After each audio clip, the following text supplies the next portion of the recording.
All right, take two. This is Roleplay Cafe podcast, Candid Conversations with Dell. We were able to get 30 minutes of truly genius conversation, and then Dell's phone died, and lost in the ether. So we're starting all over, and most likely all of that genius that Dell, all of the truth Dell was putting forth into the universe, spewing, may be gone forever. Yeah, it's a vacuum. Candid Conversations with Dell. So I want to talk a little bit. Dell and I shared a little bit today, texting while he was at work. But I've been kind of wanting to get back to our podcast here because I want to talk a little bit about the experience of Sword and Wizardry Continual Light. I GM'd that last week, and then or the week before, and then Simbaroom I GM'd this week. And so my mind is fertile with the experience of both those contrasts. At the same time, there's other great things going on in the community that have teased the intellectual stimulation of Mr. Branham and myself to some degree, right? And that is how we do this thing, and how those mechanics help or hurt. So where do you want to start, Dell? We started in our last version before your phone died with Simbaroom, right? In a way, the experiences of Simbaroom and the difference between Simbaroom and Sword and Wizardry Continual Light, so to speak. The traditional D20 system versus what I think is the best D20 system, period, which is Simbaroom. I think that system is better than the traditional D20 roll high system. And I think I've talked about it before, and I could wax poetic as to why I think it's a better mechanical system than D&D for a number of reasons. And I think there are people out there that have talked about why Simbaroom is a better D&D than D&D. So I don't really want to rehash that here, but I will say that I could concur on that. I kind of touched on that little video I made in response to Anthony. Right. At least I like to imagine the sliding scale to some extent echoed for me something that I was trying to reach to that Simbaroom fully realized in this mechanic. So to me, once I saw that, it's one of those moments where you go, "Oh, they did it! They did it! And so to me, it is it's brilliant. Yeah. So I really love the aspect. We had touched on why. Oh Lord. Got the cat coming on me too. Is that dinner? You like to eat fresh, right? I mean, you like a fresh kill for dinner? Yeah, let me let her out. Yeah, keep them alive, keep them around, eat them fresh. It's the only way. All right. Sorry for all the distractions, but anyway, what is interesting to me is when we're playing. Oh, hold on for a minute. Is she asking for money? Did she just come in and say, I need money? Hey! Let me, No. Hold on. Dinner time. Yeah, I'd have to check. Oh. Okay. Yeah. Well, anyway, let me, what's there? Come in there. All right, Yeah. bringing up the herd. All right. Boy, this is the most candid conversation we have ever had, brother. Indeed. Okay. People think I'm kidding when I say Candid Conversations with Dell. All right. It's like reality TV.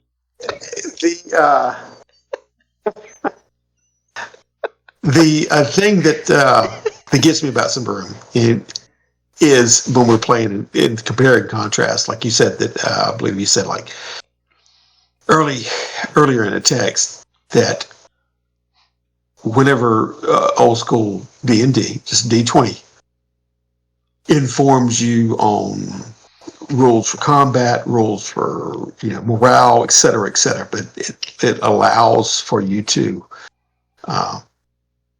in character role play, and it doesn't have rules for that, but other games try to encourage that or prompt it or cue it or make it come about. I mean, in my opinion, original D&D, basic D&D is the perfect in-character role-playing game because mechanics only interrupt when it comes time to combat or comes time to... There are no mechanics to govern our role-play. Yeah. There's no mechanics even for social, really. Now, again, if we're talking about a particular version of D&D, again, I'm not talking about Pathfinder with bluffing and charm or D&D's 5th edition with all of those things, intimidate, bluff, but when you're talking about just the old school D20, where the only rules really were around combat, magic, saving throws, treasure tables, reaction charts, wandering monster charts, those are the only times dice come into play. When we're rolling to hit, we're rolling damage, we're rolling to save. That's it. We really aren't required to roll anything else outside of, hey, I'm going to search for traps, I'm going to pick a lock, So there's nothing to interfere with the roleplay portion. There's nothing to really interfere. Yeah, I agree. There's a larger a question about how valid are these attempts to imbue at the table not a forced compliance to role play or promissory by the group at the table to role play or a prompting to role play. How much is that effective or destructive? Yeah. And I kind of touched on this. So one or two things. Either you're going to role play into a mechanic, which is what I think is the less invasive version of role playing. Or a mechanic is going to tell you how to role play. And if the mechanic interrupts me and tells me how to role play, I'm no longer in character. I'm no longer experiencing the game or the situations in character. I am acting in response to the failed roll So a good example, if it's a wound, for instance, I just did it wrong. I can role play. I can role play, and if I suffer, let's say, a wound, well, then I can then, of course, bring up my wound, or act out that I'm wounded, etc. But there's no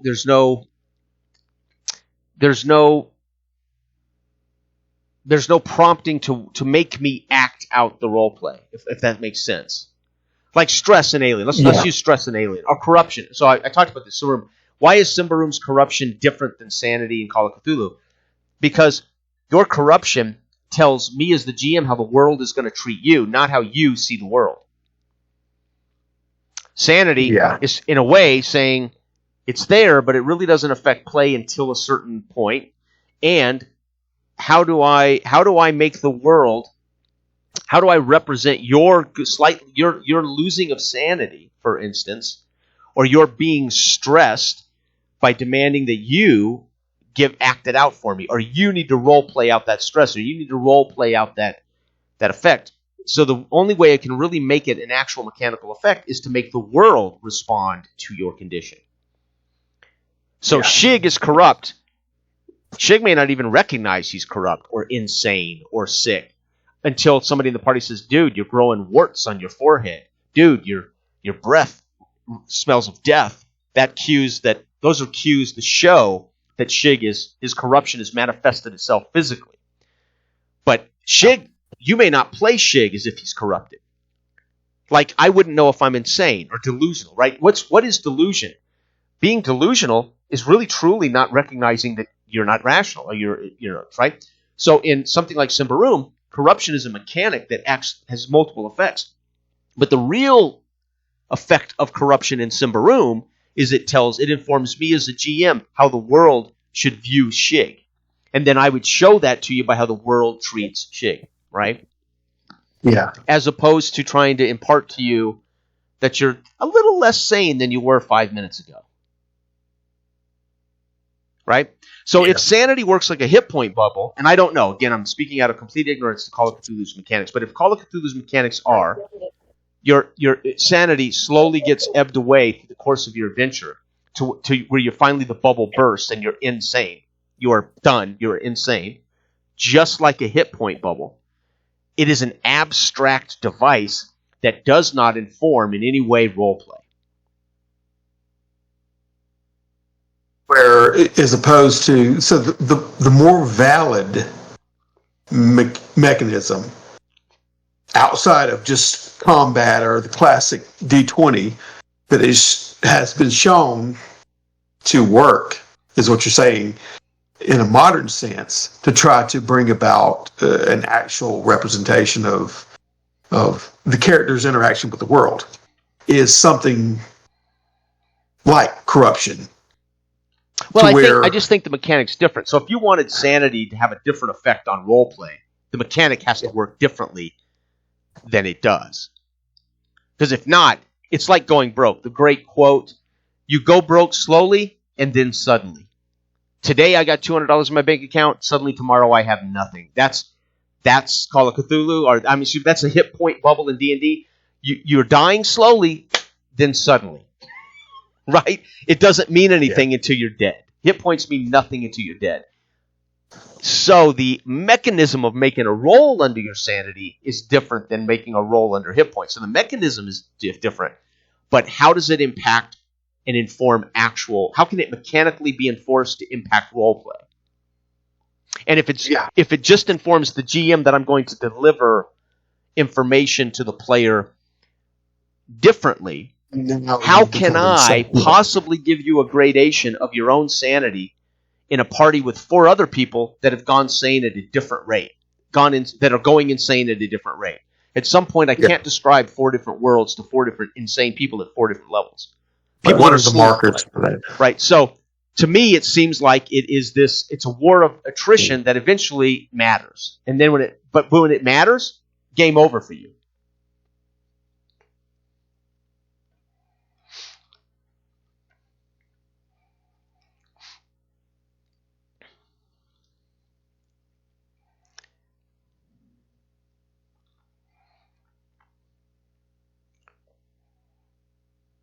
Okay.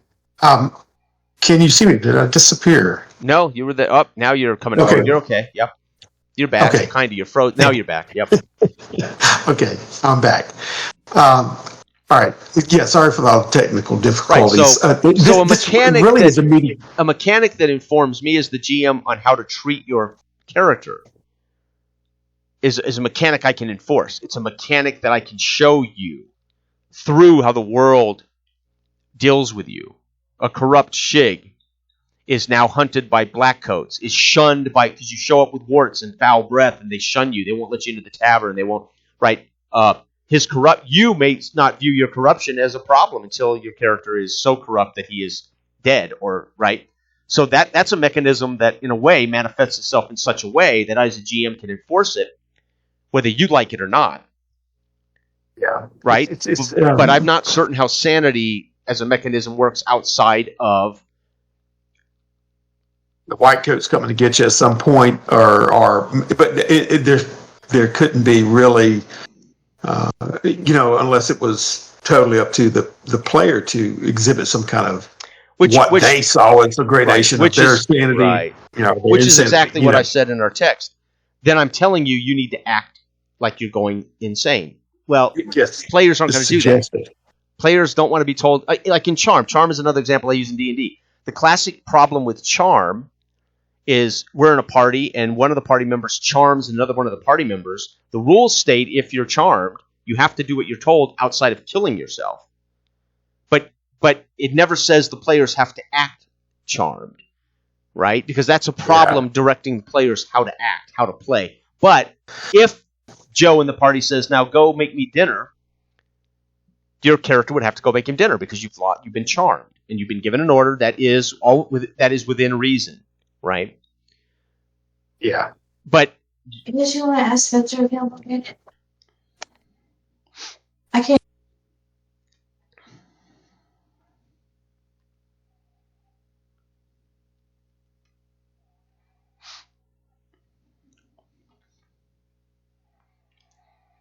Okay, I'm back. That's okay. No, it's all right. Yes.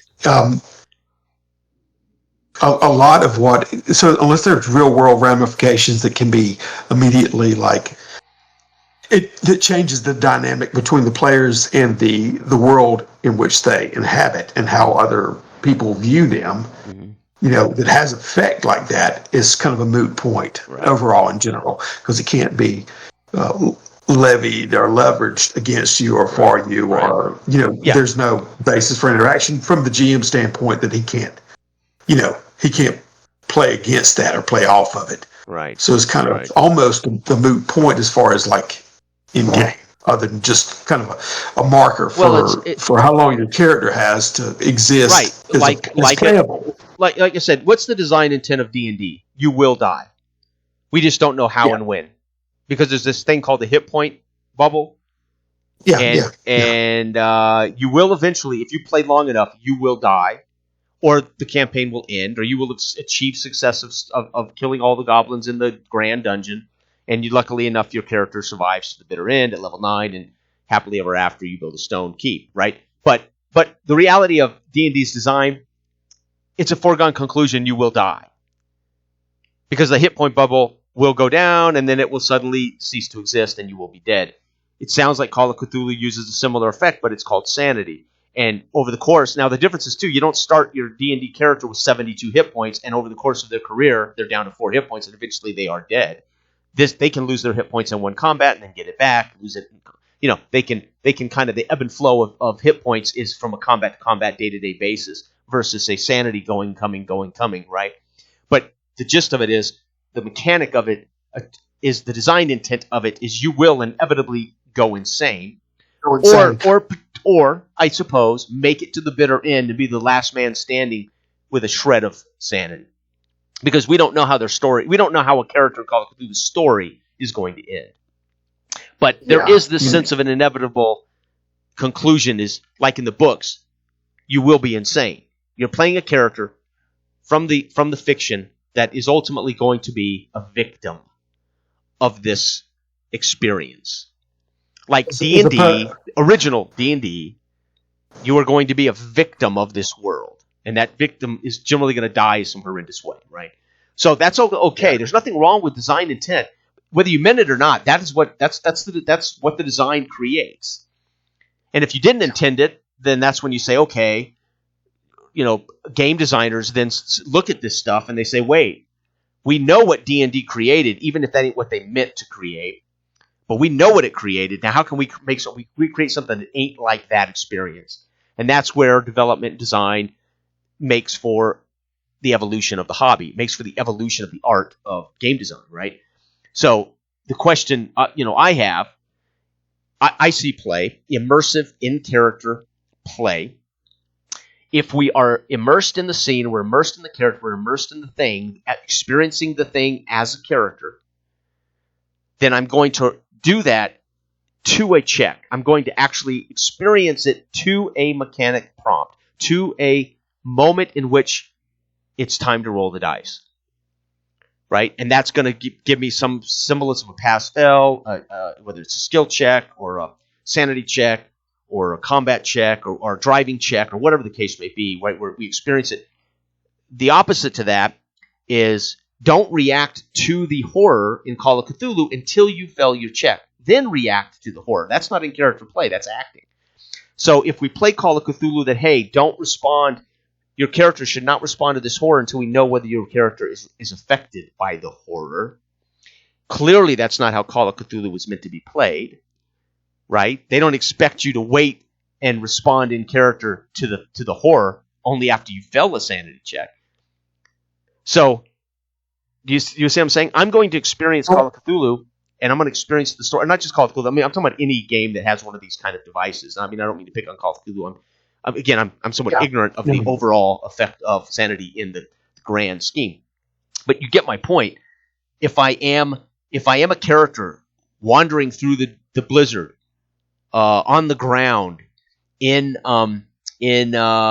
Frankfurt, Germany in 1929, and I'm witnessing what's happening around us in a snowstorm in Frankfurt, Germany, on the ground, and I'm witnessing stuff, and I'm in character, and I'm taking all this information in, and I'm going to make a decision.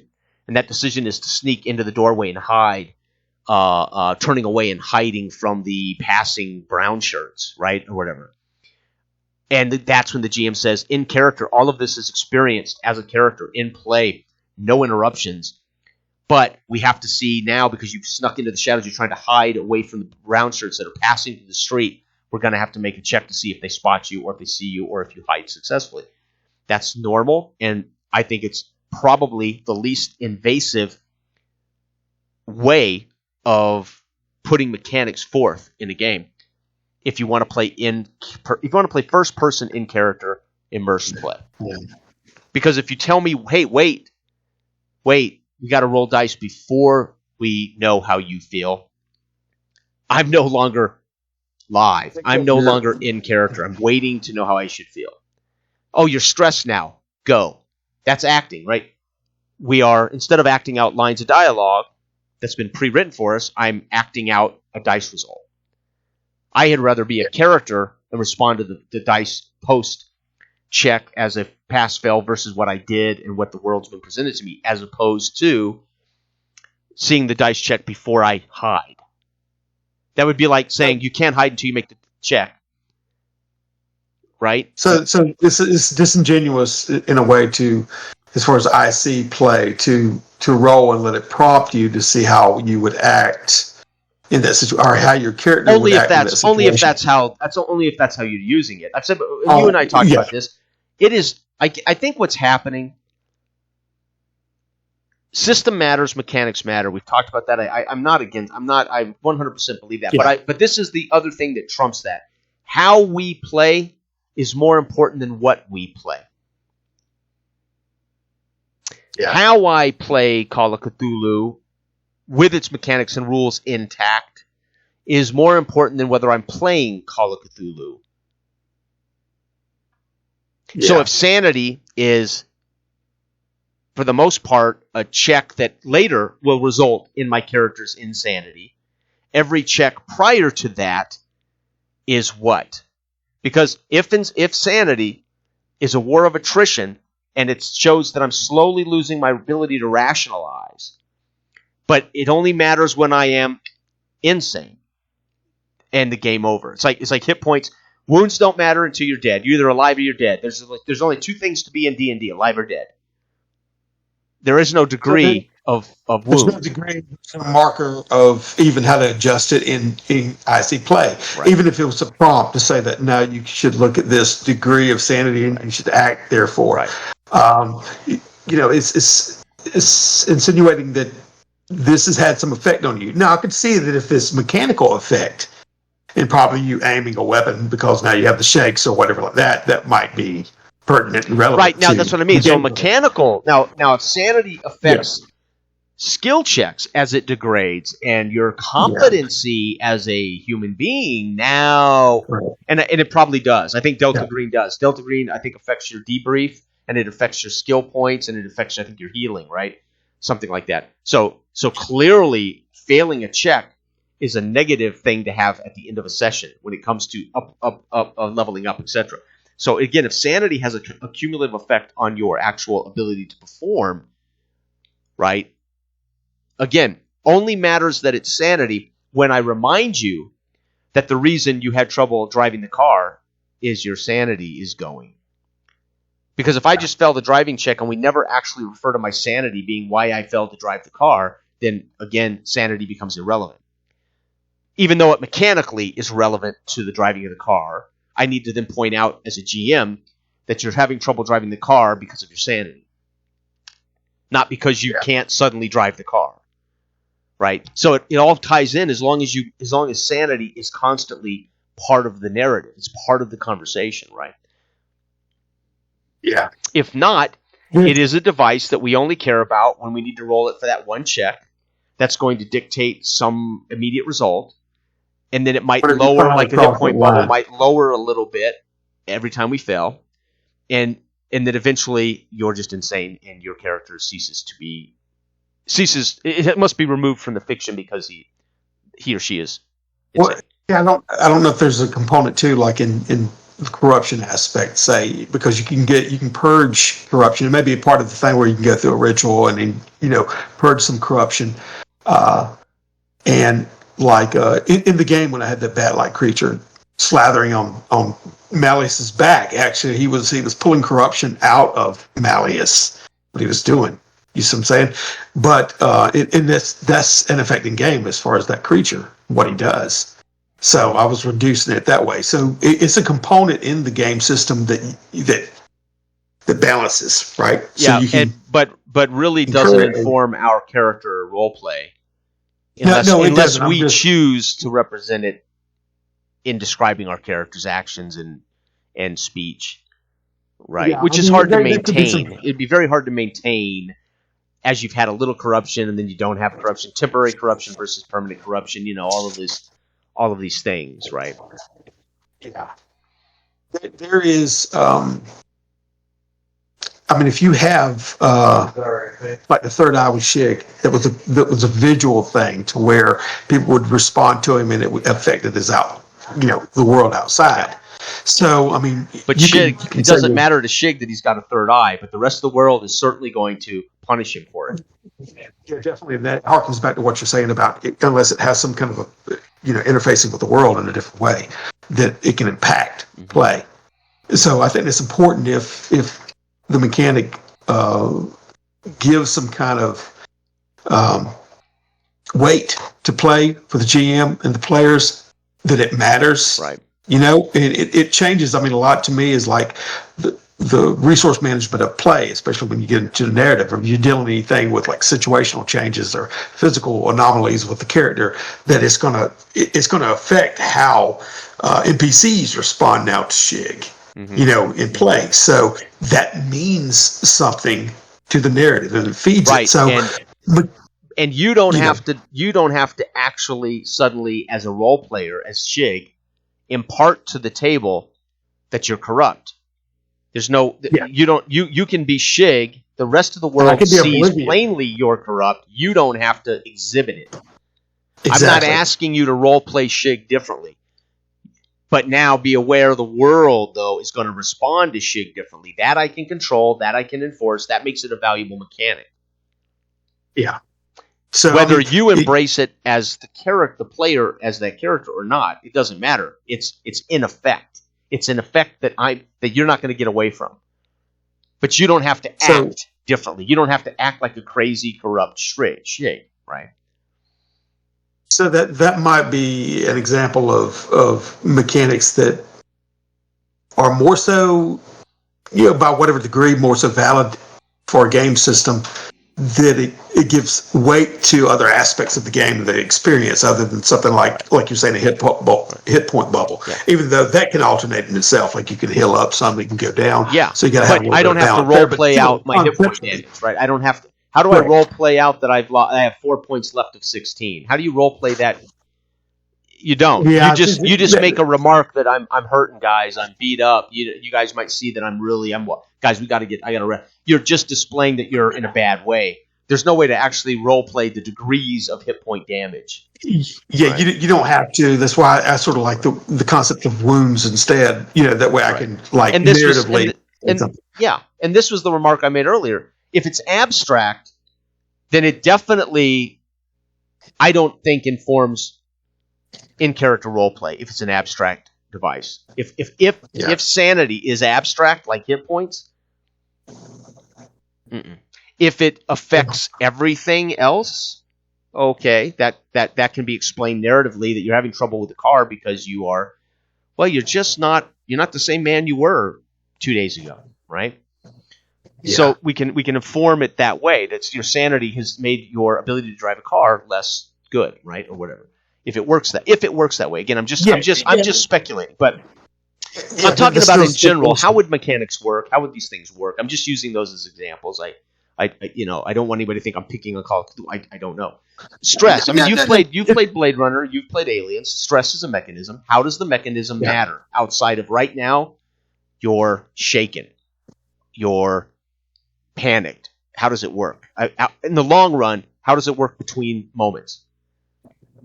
Yeah. Well, as far as the game, we're playing the Aliens. Like I said, whenever I failed, and it's from pushing a roll and not getting any success. So you incur stress, and then that has to be rolled on by default a randomized chart. But at what point?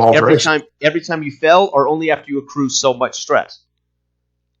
To tell you the truth, I only accrued. I think it was one failed where I accrued 2 stress. Right. So there is a bubble in which you go from doesn't affect you at all to suddenly you're affected. So exactly. I could fail 5 rolls before it actually matters. Well, that's what I can't say right now because I don't know right offhand as far as what what markers for when you roll for it. But what it was is John actually picked one that made more sense for the situation, right? Sure. So he used.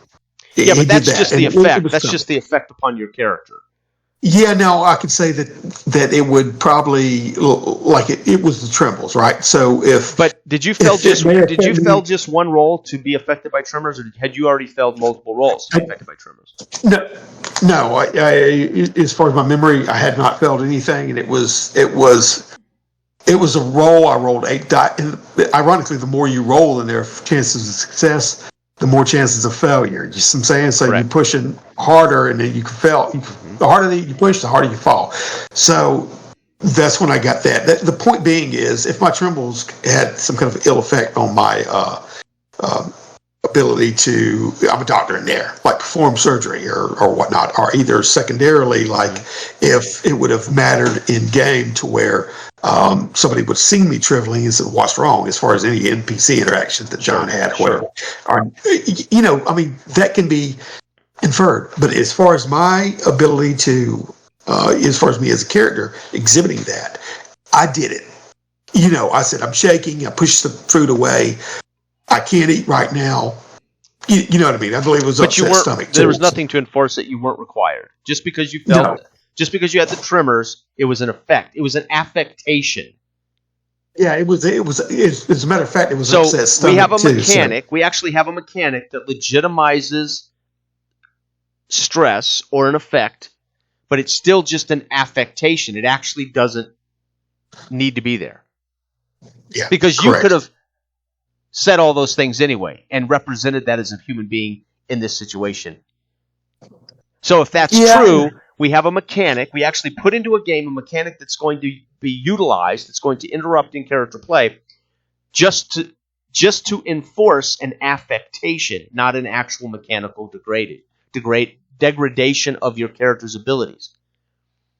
Yeah, whenever, I think it was more so, he didn't say tremble so much, I think I added that, but it was, and you're right on that, it was more like upset stomach. So I played, it gave me, as far as a role player, something to spin off of. Right. Like I was sitting there, actually, we were at dinner. So it informs your role play. So it did inform your role play. Yeah, I pushed the thing away and said, I can't eat right now and whatever. Okay. And then the other person had a similar condition, right? Mm-hmm. So I started talking to, in fact, I entitled it The Pink Stuff, and we're talking about something that would calm their stomach. So that's what it occurred there, but it occurred.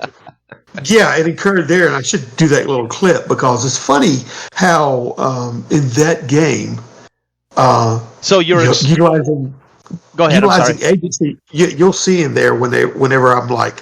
And she was the security agent. So I'm like, you really need, one person was missing, was worried about a saboteur. So you really need to be at your best. I'm trying to convince her of this. At first she's like, no. And then, and then come on, get some of the pink stuff. And I take her to the thing. And I'm being a bit of an amateur sleuth, as I had been earlier in play. Like, maybe it's this, maybe it's that. And during the conversation, when she comes in there, I give her some, and I'm telling her about what I think, my thoughts on this as we're walking to the door. And then she turns around to say something to me at that time when John's playing her. And then I say my stomach does a double roll, and you can hear a gas statement. I say, I got to go. All right? So that was a way for me in character to utilize that and not listen to what he had to say. So here's a prime example. A prime example. Yeah. You would argue your actual experience of that mechanic made the game. It wasn't just an affectation. It actually affected the quality of your in character role play.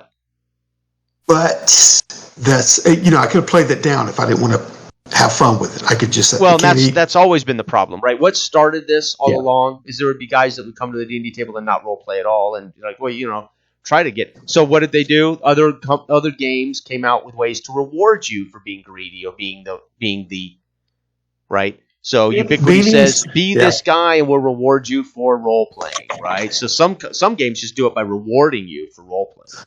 Yeah, give you beanies. Same way Savage World or whatever. That was a fun moment. Right. If you did and that's role supposed to hopefully bring players to the idea of partaking in this other part of the game, which is being a character that's not you and having fun and getting involved from those situations, encountering some of the negatives of having these problems or these effects, right? But if there isn't a mechanical effect, I've got to wonder, why would we stop to roll the dice if there's not an actual enforced mechanical effect?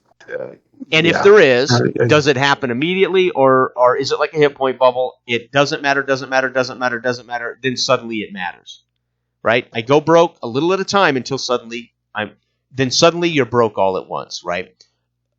I go broke. Yeah. I go insane suddenly, and then suddenly it matters. Or is there an effect outside of just the I hate to use the term, the vanity of sanity or the vanity of stress, the affectations of those things? But if it does improve, if it engages you more, like again, and I've said this before, I'm not being critical, because I'm the first one to say, listen, when I roll the dice in a tabletop football game, the dice just tell me the result. I put all the information and affectation to it that makes it enjoyable for me. So if something like the stress mechanic inspires you to feel more like the character in a scene with an upset stomach, then it's working as a role-playing aid. It's working as an in-character aid for you to be more immersed. But if asking you to roll the dice takes you out of that in-character immersed place, just so it can say your stomach's upset, then fuck, what was the point in interrupting me just to tell me my stomach was upset? I can imagine my stomach's already upset because I'm upset as an in-character person. Yeah. This what I'm saying. I could have inferred that from the situation if I would have been mindful of it. Now, if I'm dealing with other things, but sometimes I like something coming at me sideways, and John said, let me roll, but he didn't do it randomly. He said, no, this makes more sense for the situation. Sure. You get up to the stomach, and then I go, okay. So as far as what's happening to my character's body, then I play off of that, and it was fun to do that. So, but other people just turn a blind eye to it. But a dice roll of some kind brought about this effect. Yeah, the failed successes, which gave me stress, and then it was supposed to be rolled. Your failed successes were in regards. What was the context of the dice roll? Oh, I was searching for. We had some missing rations. I was looking through the rations that we had for any kind of tampering. So when you discovered they were missing, you failed the check for what? Oh, for putting them under the microscope to see if there was any kind of taint or tampering with, and then that would have he rolled me. He didn't roll to find out what my condition was. He just selected from the list. Otherwise, it would have been a mechanical roll to find out. Maybe I had a headache. That's just the effect. I'm just talking about, what did you do to suffer the stress mechanic? You failed an investigations check. Yes, I failed an investigation push. So you didn't actually make a roll to be stressed. You failed a roll which created stress. And stress, and then there's a reaction to stress. Right, yes. Which is, I'm going to be honest with you, that's legitimate. If you've ever worked under pressure and you're failing, your stress level and anxiety go up in that job. So that makes sense. If you fail to find what you're looking for, your character would absolutely feel more anxiety and stress. Therefore, there would be some adverse effect to you, like double vision, panic, whatever it is, right? The upset stomach. Okay, now, did that have any other mechanical effect upon you? That's as far as my understanding, no. It didn't have any kind of residual effect. I could be totally wrong about that. I just picked up the information that I had incorporated into my character, exhibiting what he was, and then we had a little fun at the table. Gotcha. So that was neat, and I would say that any kind of little prompt in that way comes with me. I can do something with it. but I can also just draw inference from that freehand or free willing, you know, just say I'm stressed now, or I've been through this. Well, and that's where I go back to the other point I made in our conversation on Discord while you were at work, our text. That comes back to then how we play, how we bring the mechanic into play, when we bring the mechanic into play. How does that happen? Do we take the sanity check immediately? Do we allow the in-character play out of emotion and conversation before we then make the sanity? Do we then say, okay, like I did with David, I explained what David saw, and he responded, and we let all that naturally play out. Then I said, now we need a corruption check, David. We allowed the emotion of the event and everything to occur before I asked him to make the check, which was just going to confirm if he actually suffered legitimate corruption. But I didn't interrupt his oh shit moment with the monster to check corruption. Yeah, it wasn't retroactively that you had to say like roll for corruption. Now act like. Well, or just I didn't interrupt the whole in character moment. I didn't say roll now, David. We played it out, and then I said okay, now we need corruption. So how we use it, when we use it, and how we slide it into that moment, if it's in character play where it's emotional, terrifying, or right? Because in my opinion, in Call of Cthulhu, a better mechanic would be if you describe something to the player and the player in character responds in a particular way, I would call that a failed sanity check.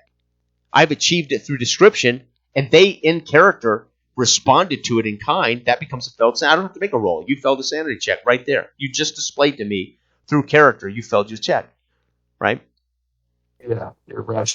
So, but the reason we don't do that is many players are never emotionally affected by the world that's presented to them by GMs, right? Because they're not engaged in they don't feel any threat because they're players, not characters. They're character sheets, not characters. Yeah, exactly. Right? So we need a mechanic because the player's never affected by the description, right? There'd be people who listen to my description tonight would have never been moved by it. Right. Yeah, exactly. It's only dependent on how engaged they are into the situation. Correct. Of being character moment and what's going on. Right. Before, I think there's really, going from like the D20 early example of the old school to where you just got basically all the mechanics have to deal with, like we described. Combat or either interactions, or morale checks or what have you. But any kind of mechanics that begin to get folded into how it prompts, how it prompts in character play, or trying to encourage more in character play. That's been, what would you say, very hit or miss during the whole experiment or attempt to imbue that into play, more so, or to encourage people to become more. Well, again, not every player. Again, part of what makes role playing such a diverse, dynamic hobby for all people from all walks of life and all types of people is not everybody wants to even be in character or experience the game in that kind of immersion. They might be immersed, but they're immersed in the socializing, they're immersed in the dice, they're immersed in the game, the challenge of the game, or whatever. They're maybe not immersed as a character ever, right? So it just depends on what your goals are, what the player's intent is, what kind of experience their intent is. So if I want to be in character first person, and I want to experience the thing as a character, and I want to, from those experiences, come away later and say, holy shit, here's the story of these characters that ran into these experiences, etc. That is how I like to play. Jurgen, in Lamentations with Ivan, I played from his point of view no matter what the situation. I was able to stay in that frame of mind for hours in Ivan's game, and it was it's a D20 D&D game. Would you think that it is, how much of these mechanics, the representation of this kind of mechanic that would prompt in character role play, is born from the fact that there's a necessity to bring more people into role playing as characters. I think In other words, I think there's too just the many people that opposite. just I think just the opposite. The evolution of the hobby, evolution of game design, to actually incorporate role playing as a mechanical device upon the players, so they get kind of a role playing device, even if they're not role players. Because you certainly, my era growing up, me, the people I played with, we were engaged as characters in the thing, the dungeon crawl, the monsters behind the door, right? We didn't need anything to impart the whole idea that we were these things doing this thing, right? The dice became involved when there was a challenge or combat or picking a lock or removing a trap or you would submit that it's more born from a fact that they wanted to mechanize the role playing aspect of play to make it more valid. That's why they reward. That's why they reward. Many games reward you for playing a personality. Ubiquity says choose a motivation, choose a trait like greedy or whatever it was. And if you present that, particularly in moments and scenes that are risky to your character, my character's so greedy, everybody says, hey, we're getting on the bus, we're going to the airport. My character says, didn't you see that woman with the necklace? Dude, I'm going to liberate that necklace from that woman as a thief. And they all go, no, God damn it, no, you're not. And we have this conflict between party members, and it becomes this. But the GM says, regardless of the outcome of the conflict, that they talked me out of liberating the woman from the necklace, or the necklace from the woman, the GM would reward me for complicating everything by being greedy. Which is a game mechanism, and it's a game mechanic that would force, if it was me and you and Eloy and Jose in a game, and you guys all had a mission, you were going to go get in the Jeep, you're going to drive to the airport, and my character's the thief, and he's greedy, and it's a motivation, and I say, gentlemen, I'll meet you at the airport. I got to liberate that necklace from that woman. And it becomes then a conflict between players as they say, no, dude, we can't, that's not, and that's fine. My character throws his hands and says, damn it, okay, I get in the Jeep, but I'm rewarded for role-playing my personality, which is actually designated on my character sheet. Yeah. That is not in character play, by the way. That is actually player awareness of a device that is required of me, and the GM should reward me for it.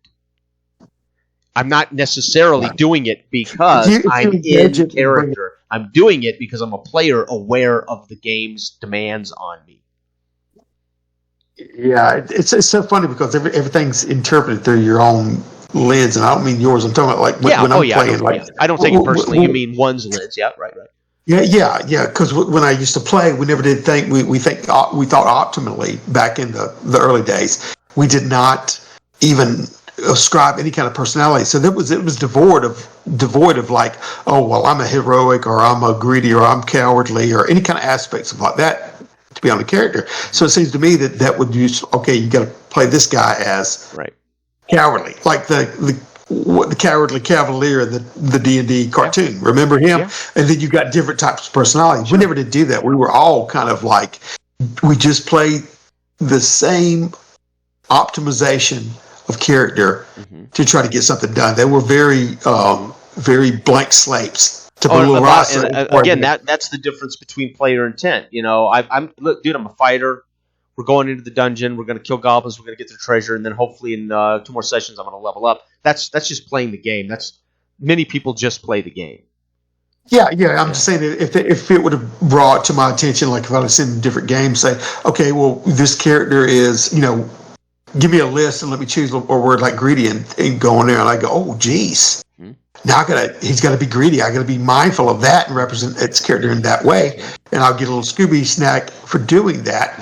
Then it would seem intriguing to me. At least it would bring some kind of a new awareness about how I could play the game differently instead of just strictly min-maxing. Correct. You know what I mean? But you don't have to be in character play to do that, and vice versa. I can be in character play and activate that, or I can be just a guy who says, "Hey, guys, I want that necklace," and create a situation that shines a light on my greedy characteristic that the GM, if he's paying attention, would reward me for, whether I convince them to steal the necklace before we go to the airport, or they leave me be so I can go steal the necklace while they go to the airport, or they talk me out of even doing it.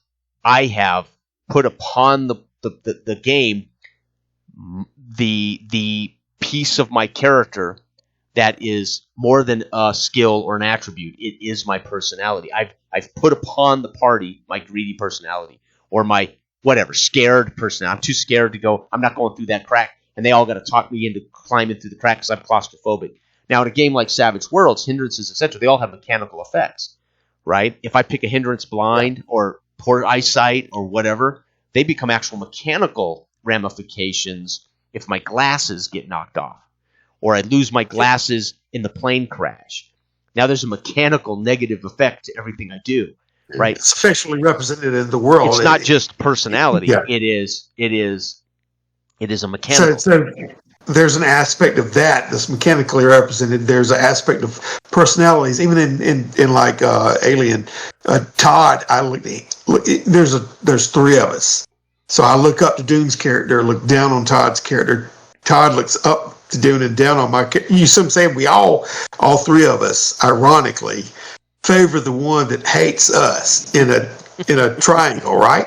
As far as like looks down. So it's built to build inner character dynamics. Correct. And to make it, and I agree with that because Correct. once it got to a point, I'm like, it also has a tie in some games, like why are you there? Yeah, and part of the reason, right, loosely, and part of the reason games have developed those concepts is think about this. 1 minute we're all human beings sitting at a table, and in an hour we've all created a character, and at an hour and 5 minutes we're starting a game in which we literally were born into existence in a vacuum. So those kind of mechanics say, wait a second, let's evaluate the existence of these relationships before the game starts.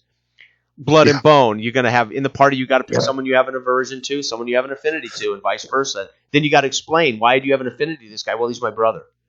I have an aversion to him because he won't shut up. He's talking all the time, right? So, you see what I'm saying? It assumes that we existed before the manifestation of the actual character sheet's creation. So those are mechanics, I think, that have added to the hobby, right? Because now we don't need it for instance, we don't need it in Simba Room now. We've all got baggage. We've all been together in how many sessions? Our characters have had arguments. Our characters have survived horribly. With Arig and Trotter. You know what I mean? But prior to Arig and Trotter meeting, it's a vacuum. There is no background. And we, over the course of experiencing each other's characters, we either grow to like each other or dislike each other, right? And that's fine too as those things evolve. But here's the thing: let's say that existed in Jaw, that I had to pick before session that I had an affinity to David and an aversion to you. That'll never change. I'm always going to have an aversion to you, even if something occurs in session that makes me change my opinion of your character. That's not a cool mechanic. That's like saying that if I would say because now my character can't actually change. My character can't actually evolve and say, turns out Trotter, I misunderstood Trotter after 25 months of life harrowing experiences. My character might change how he feels about Trotter. But if it's locked into some mechanic, that can never change. Yeah, no, I agree with you on that. I mean, like I said, Boethius and his great in life, we all have pivot points or worldview changes or whatever. Right. I don't have liberty or agency to do that. Mm-hmm. Then you're kind of, you know what I mean? It's not for me, for one, but you're limiting possibilities, which is, I think, ultimately the reason that we're playing. But there's some mechanics, I think, and I agree with. They do bolster or give rise to people's awareness of actually playing a character, instead of like just a mechanized avatar of yourself, right? And we have to remember, we must always remember, Del, role playing isn't always about experiencing a character in character. Yeah. Every game has a design intent, and you're supposed to get that experience. So not every role-playing game gives a rat's ass about you having an in-character immersed first-person experience. It's saying, no, you're going to have a bidding war experience against other people in a bidding war game. And you'll come away from that going, what a cool experience. That was a fun social event in which I experienced what it's like to play a businessman in a bidding war with a different type of person and another type of person, right? So the game intent was, I don't care if you're in character or in person. You're meant to experience the bidding war design intent. So you and I, we tend to have our preferences. We tend to want to funnel. Yeah. I think I do this. I did this a lot before. I do it a little less now. Gauging every experience against the perfect experience for us, or our preferred experience, is not necessarily always the ideal way to judge certainly a role-playing game, and certainly not the best way to gauge the game intent of Alien. Alien may not have an intention of providing a particular kind of experience, right? I mean, that type of experience. It has a different. It's obviously attempting through mechanics to deliver a different type of game experience. And it may not give a rat's ass whether that includes in-character, first-person role-playing. That's not what it doesn't care. It's a game system. It has zero interest. But if you, as a role player, are looking for a group and you're looking for an experience that says, hey, this is what I like, then how can you achieve that? And can you achieve it with any game? Can you achieve it with only certain types of games? Right? So you need to know kind of what you're looking for as a player, what you want. Do you just want to hang out with, so not you personally, in general, right? We're talking about just people who would purchase it. Yeah.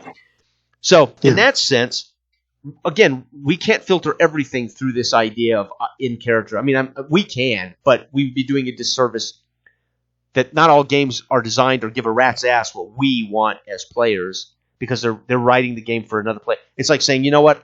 I don't know what it is, but I keep listening to country music, and I'm just not getting the AC/DC vibe. Somebody would look at you and say, that's because you're listening to country music, dumbass.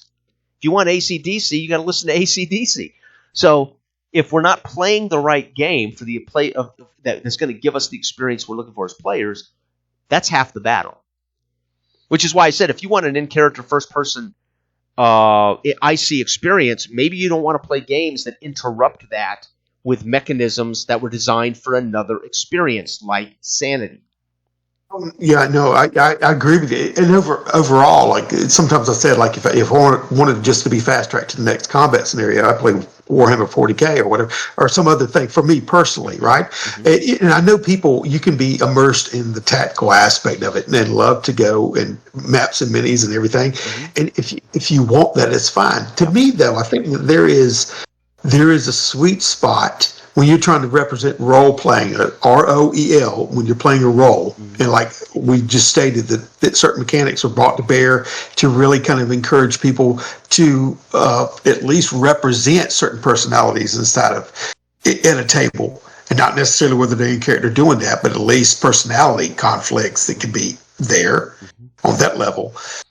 There is a sweet spot, I think, to when you said earlier about the original D20 and the GM giving the narrative, the descriptive narrative, and the people responding to it, and it's really basically, I don't want to take your word, but like encourages role play. It's really friendly toward it, at least. Well, I think the traditional, and I've said this will sound counterintuitive to what I've talked about many, many times.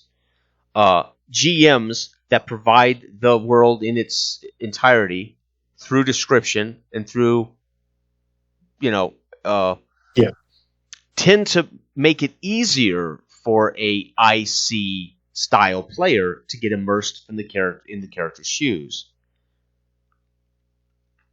I think so. I don't know if you guys would have to speak to it, whether you guys felt in IC more in the Simba Room game I ran the other night, where I did a whole lot of describing and a whole lot of telling you the world and the situation around you. You had no ability to inform the world. I didn't allow you guys any room to create anything. I allowed you to make decisions, and I allowed you to do what you would normally do. But you didn't get to put anything into the world. You didn't get to add a thing to the world. That situation tends to put you in the shoes of a character, because you're experiencing the world, and you have no choice but to experience it as Del, therefore the character, right?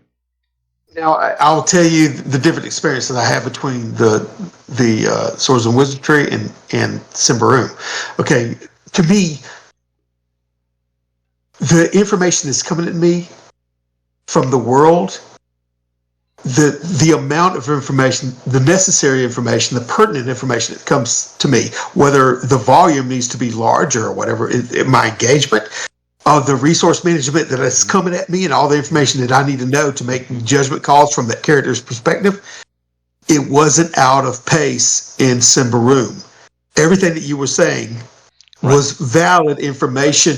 Some of the information that you were giving... I meant to deliver that session a particular way because I knew I didn't do it by guess a half shot. I delivered that game a particular way, whether you guys liked it or not. I was going to deliver that experience. If you didn't like it, that's later. That's a later conversation. I didn't really like how that session went. But I had everything I did was with intention to create a particular environment, which hopefully GMs are doing. Oh no, I know you're not saying opposite of that. What I'm saying is, but finish your thought. But there was a reason I delivered. I was going to contrast against the D20. When we played Swords of Wizardry Light, because even though it was more volume that was coming up with us, it was needed. I didn't zone out for a moment. Mm-hmm. None of the details were extraneous. It was very much Dark Age of Man, the way we play, when you pass that potato back and forth and everybody, which session? Sword and Wizardry or Symbaroum? Which one? No, Symbaroum. Okay. Symbaroum. When we're throwing and there's chaos coming at it and you're having to describe all this stuff, and then David knows instinctively when it's his turn to come around and he says what he's doing, even though I'm on the other side of the alley down there trying to lift up a ladder, I know when it's my time, I'm waiting there, I'm engaged. Mm-hmm. Okay, I'm trying to lift up a ladder, I'm trying to call people to help me, I'm trying to get him. Right. So I'm engaged, I'm thoroughly engaged, and it isn't ticking me off. I'm not aware, counting how many words you're saying or whatever. Now, when we go to Swords and Wizardry Light, there were moments whenever I reference, like when you're playing a video game, the old PlayStation games, we have that cut scene. Yeah, and you have to drop the controllers like this and go. Okay, like when he comes out and he's wiping his hands down and he's moving this. Yeah. I have firm. I mentioned that David Gemmell had said, which is one of my favorite writers. He's like, some people. And he used this example. It was a dirt pit novel when they was having a shootout in a garage, and the guy had all kind of multiple cars, which that author did. He loved cars, so he jumps in one of the cars, dodging away, and it starts to describe the freaking wood grain. Then goes on an irrelevant tangent about the car, not about the car chase. Right. That can occur more so in traditional D20.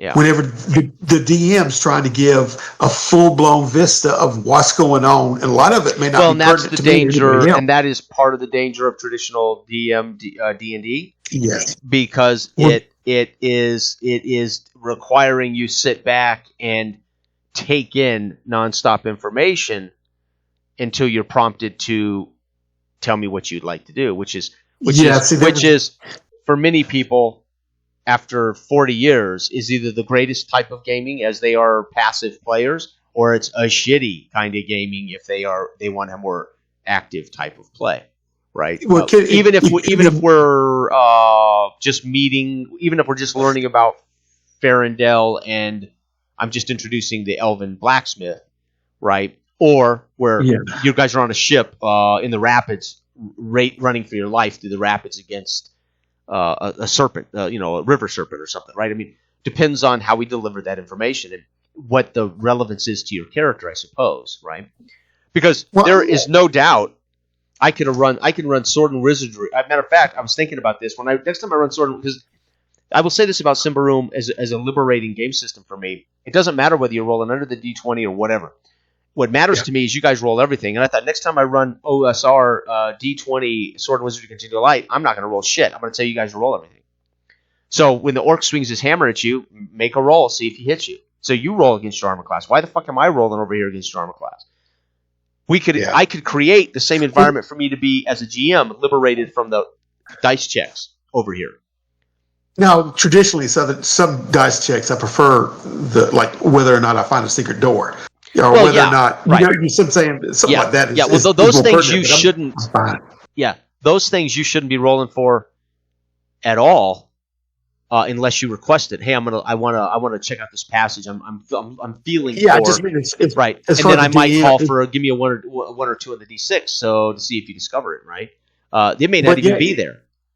I think that I kind of like that in Simbaroom because you kind of feel like hey, that was me. I felt that Mm-hmm. I got hit. You do it in your own hand, in a matter of fact, and you That's engage it. that way. Well, and No that's the matter how thing. The many thing we rolls. haven't done enough in Simba Room, where you guys call out what you're doing and the attribute. There's nothing that says in Simba Room that you can't say, Jason, I'm looking around the square and I'm gonna use my cunning to see, do I see another escape route out of here? And you make, and I say, make a roll with a -5 in this crowd. Nothing is to stop you from telling me what you're gonna do mechanically. I just put on it a difficulty. Exactly. Yeah. But we don't do it enough. We have not played Simba Room enough as a player-facing game because the players themselves are waiting to be told, roll the dice.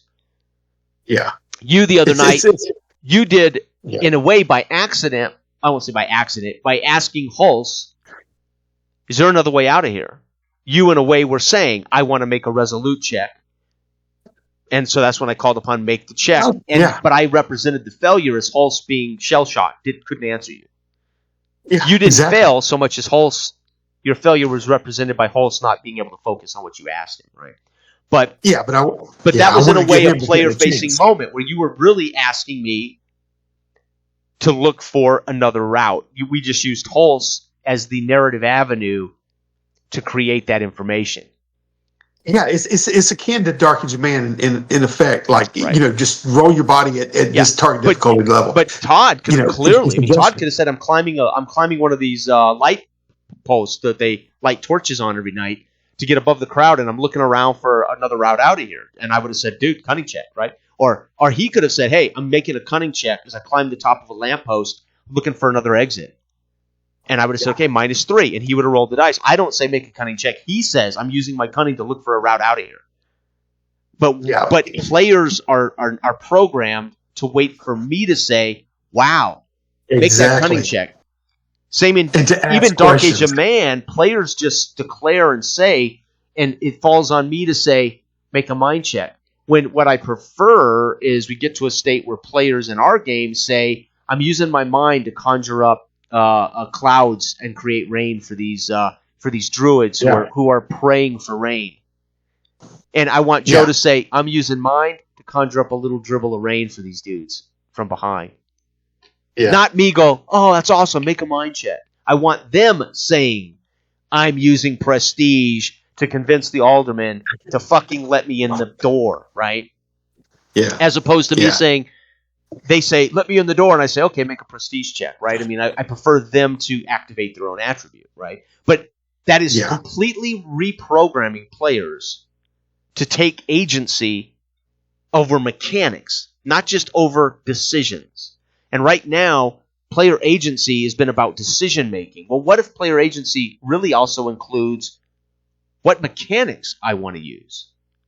Right? Oh, that's in part why I say something should be intuitive. Right. And something should be just readily accessible to the player. That way they can call upon it and draw upon it and just roll with it. There was a point where in Simbaroom we went from asking placement questions, what is over here, to whenever the moment began, and then it just became responding in kind to what was going on around you and dealing with the situation. It wasn't like, wait a minute, where am I positioned? Where's he positioned? Right. Let me take all the information and then, it wasn't like that. We were live in the moment. Yeah, and part of that is because we all were in an imaginative space that no one felt it would be unreasonable to just do the thing without saying, can I do the thing or can I see the thing?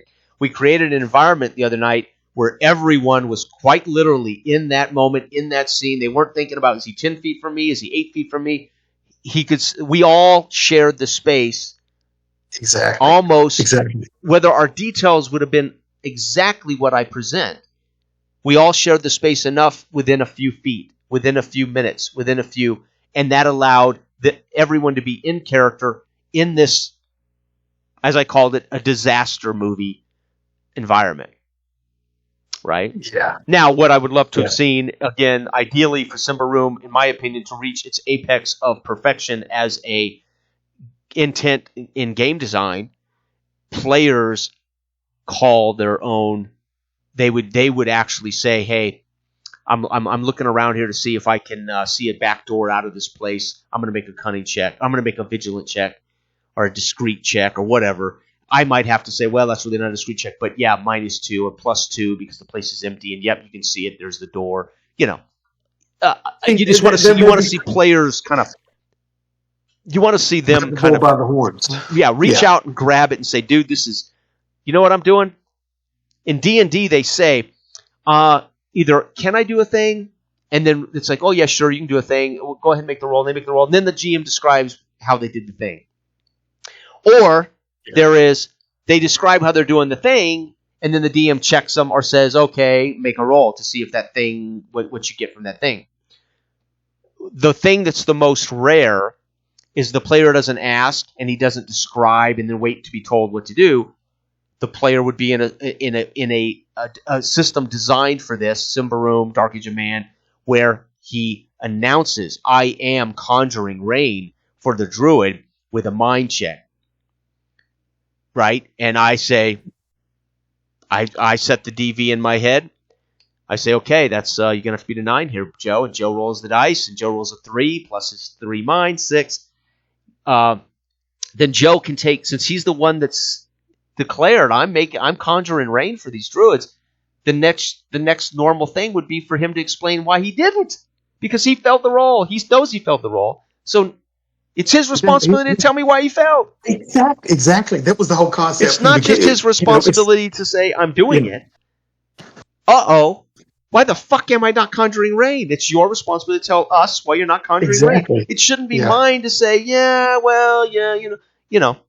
So we're talking about player agency over the utilization of mechanics, too, not just decision-making, right? Yeah. Not just, do we go right? Do we heist the bank? Do we rob the witch, right? And you're on rails, and I say, well, robbing the witch isn't an option, guys. What? You're ignoring what we want, what we're saying, what we'd like to do. That's railroading in the worst possible way when you just ignore the players, right? You ignore what they're trying to do or what they want to do. That is the definition of railroading. Not that there is something for them to do. Something for them to do is not railroading. Ignoring what they say or what they want or what they're doing is railroading, right? And that's the worst kind of gaming, right? Well, that's when you take the agency away from the players, and you take the joy away from the players, and the players become irrelevant. Like in Dark Age of Man, when you scale back some of the at least attributes away. I love it in Simba Room how a lot of them are opposing checks. Mm-hmm. So but when you're playing, it maybe it's a little bit harder to discern which one might be more relevant for the player himself to call up and say, I'm using this. Oh, this is... some of them are kind of obvious, discreet, I'm sneaking around here. Dude. But others, Simba Room even goes further. In the book, it says, feel free to name your attributes, whatever you want to name your attributes. So if you don't like cunning, pick an adjective that works for you. Yeah, but I mean, that to me can be too disruptive across the table. It can be because not everybody knows what you're talking about. But imagine if we have a culture of play and we've all agreed to change the attribute names that suit our culture of play, right, for conversation. Again, one of my favorite lines in all the role-playing books I've read in all the years, was the simple sentence in Traveller 1981. Role-playing is a conversation between people. Yeah, it is. It should be not a lecture, not a lecture, not a dominant hand of a GM, but a conversation between people, right? Players, right? Well, saying that, it gives it back to the original point I was trying to say about role-playing game, and we see whether or not it was these more mechanics that are geared to the prompting role play or rewarding role play. For whatever reason, they were brought in here. Whether it was to stop people from playing as I did, just min-maxing and playing an avatar, to playing somebody at least with a personality whether or not I was IC or not, Mm-hmm. then that's kind of a revelation. I go, oh, I can do that. And then you have the next revelation of being in character. Now, as I mentioned earlier, but did experience teach you, let me ask you this, though. Did the game system fail to inform you of that, or did experience and maturity and age and exposure to other people bring you to that? No, I mean, you brought me to that when you told me the story about your brother. D&D didn't fail you in the want to be an in-character, immersed, first-person player. The system didn't turn you off of being a role player. Well, conceptually, we didn't. Of course, we didn't read the rules, as it were. Who did? Dude, it's like directions. Did. Map? I don't need a map.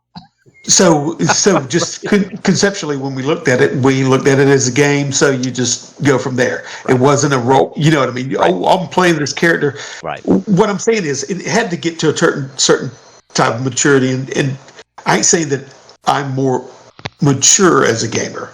Maybe you could say my preference leans toward more in character play because I enjoy it, because I realize that I have more fun in that mindset. Right. But I do say that when it goes to, like, Simba Room is the way you ran it, very Dark Age of Man, because we could just pass it back and forth and everybody was in the moment.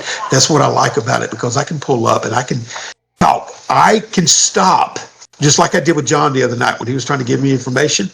And I said, no, my stomach's turning over. I got to go. Mm-hmm. You see what I'm saying? Yeah. That was a way for agency to say, no, I've got enough readily information. Like when I mentioned David Gemmell and the guy jumping in there, where David said, really all you need is three things about something, three bits of information to summarize it. Because when somebody walks into a library and they look across and they say, everybody can envision it. No matter if you give me detail about the library, anybody's going to envision their own view of things. Like when you mentioned Malleus, like holding my character Bonner as he watches that away, I had a different vision in my head. It's Bonner standing there, and Malleus, Bonner laying there as Malleus is standing there as it rains. Right. So everybody's picturing this a little bit different. To quibble over it or to make sure that everybody sees it exactly is really going to be a disservice from us just actually playing the game and rolling with it. We get to allow that everybody's going to have their own mental picture. Well, and that's part of the in-character immersion. I have to. What I'm imagining in character. If you want me to come to your table and play and have an in-character experience, whether we call it immersive or not, but let's say it's in character. For me, it would probably very quickly in first person become immersive for me if you allow me my imagination to some degree. Exactly. I need enough to know how to deal with the scene. I need enough to know how to process the crime scene. I need enough to know what's here for me to interact with or talk to. But the more fucking minute detail of bullshit you give me, the quicker I tune out and say, now I am not involved because you have robbed me of my ability to be a part of this through imagination. It's like you say in cinema, whenever they focus in on a certain spot or a certain thing, it means something. Yes. You see what I'm saying? And those things are more readily pertinent. That's what I'm saying. In classic D&D, whenever you're giving me a setup of the guy, a lot of that information kind of goes out of my, some of it may be good initially to set the stage. But other than that, I had to make it clear that he was 6'3". I had to make it clear by defining what kind of elf, so you guys weren't imagining a different type of elf. I purposely needed to define what kind of elf this was, because it matters to this particular race of elves that you guys might not be a part of, right? You might not. So sometimes you give that detail because it matters that this is a 6'3", muscled up elf. Just like you said, this ain't Tolkien's elf. This ain't Elf Quest where they're all 4 foot tall and right.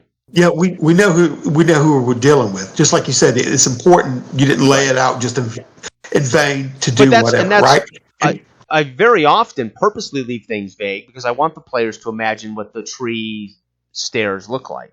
I'm not going to try to overly describe the fucking tree, but if I don't, and we have somebody that's confused, does it go up the tree or around the tree? Then I find myself answering this litany of 20 fucking questions. So I have two choices. I can either describe it so well that there won't be 20 questions, or I can describe it hopefully adequately so somebody isn't asking 20 fucking questions about the fucking ladder that climbs the tree. No. I get that. I get so that. It's and I don't want to so you want to trust them to use their imagination. All that matters is you're going to have to ascend this tree. Fucking picture it. Do it.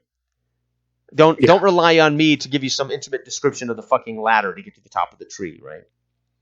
Yeah. I'm not trying to be unfair. No, about not you. that. I'm saying in general, just in general, right? I don't mean you personally. In general, I'm not being a critique. I'm just talking about the finite difference in styles and methods that the game's intent tells you to do, and whenever you do it, like what you brought to bear, in Simbaroom, after the litany of questions at the beginning, remember. You had to endure that, and then it became to where it was a hotbed of situations. And granted, the pace was higher, and everybody was like, "Oh no, I'm doing this." They became immersed in the situation and had to live it vicariously. They didn't have time to go and have analysis paralysis.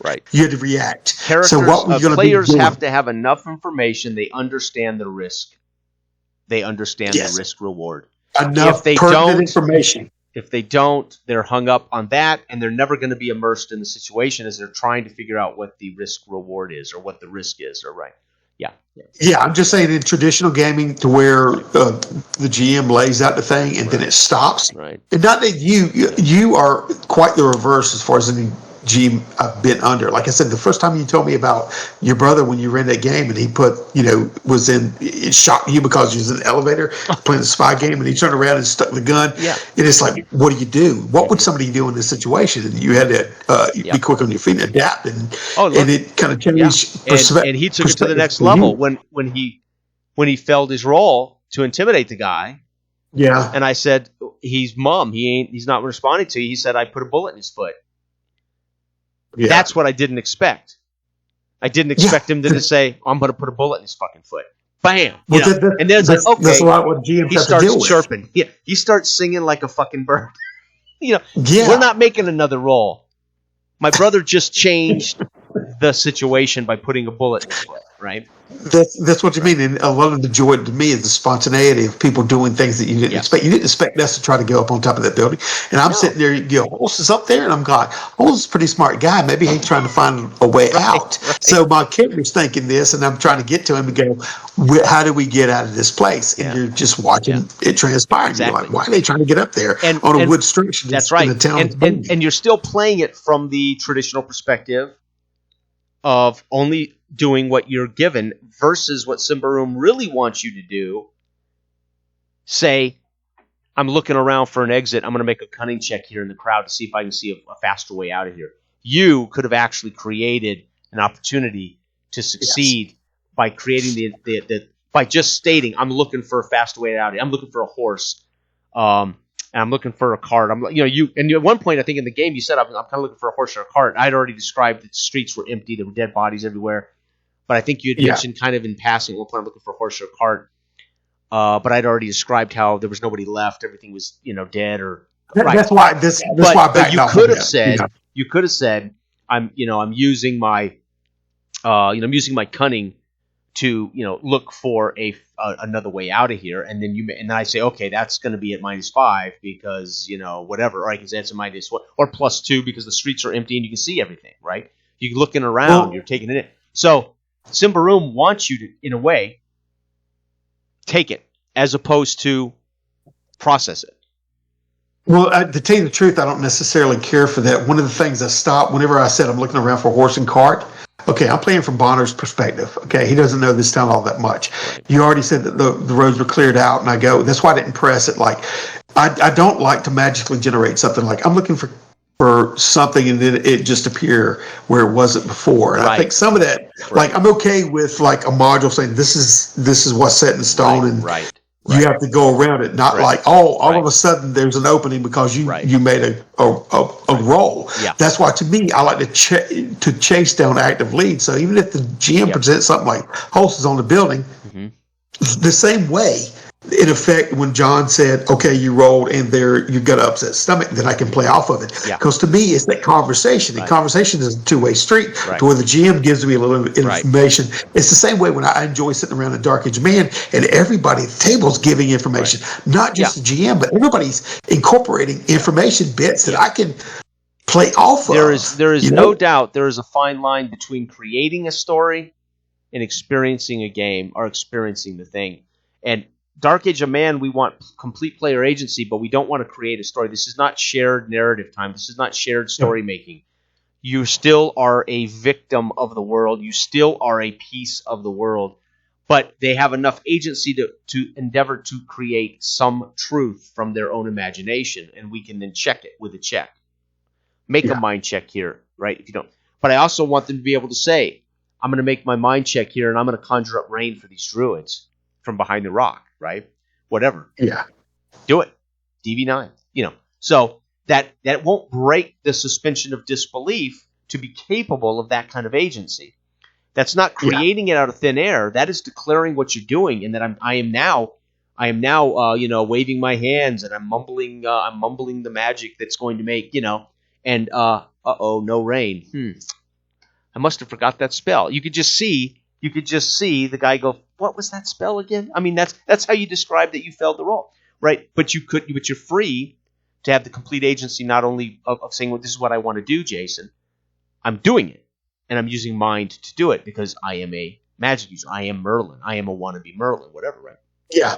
But I agree. There's a fine line between many players don't want any responsibility for creating the world around them because now they are no longer experiencing it. They are creating it, and there is a big difference. And we've talked about that with Sam. We've talked about that with Jose and LA at times. There's a fine line between having to navigate the critical thinking of navigating the challenge versus eradicating the challenge by inventing something. That's no fun for lots of people. Yeah. Inventing the trap door or the escape hatch or what have you. Or the crowbar. I'm rolling the secret door. Yeah, inventing the crowbar by the back door, right? For some people, it makes sense. There might be a crowbar here, but in many ways, like, whoa, there's just this crowbar sitting here in the corner. Well, I mean, creating the crowbar to get through the door when the challenge was meant to be challenged in another way. So there's this fine line between all of this stuff, It is. I just tend to, as a player, not to follow along that it's less fun for me. I would rather follow off cues. The same way, like as a GM, like I said, that's why I love Dark Age of Man. We sit down. Everybody, like I said, the players will be within arm's length. If something is logically there, they're not going to pull a unicorn out of their rear end. But if if they're in a rock quarry, they're going to pick up a rock, roll to see if there's a rock. No, and I don't. And for me, to really have IC first-person immersive play, I don't want to create. I want to navigate and have the experience, but I do want the freedom and the liberation to imagine the scene. That if it isn't important that the door's on the right side of the room, and I'm thinking about it on the left side of the room, and again as a player, I say I walk over to the door on the left side of the room, and the GM for no reason just corrects me. And it doesn't matter because he didn't clarify the door was on the right side. That takes me instantly out of my immersion. It takes me instantly out. So if I missee it or if I misimagine it and it isn't paramount, let me misimagine and let me go on with my delusion that I'm going over to the left-hand door.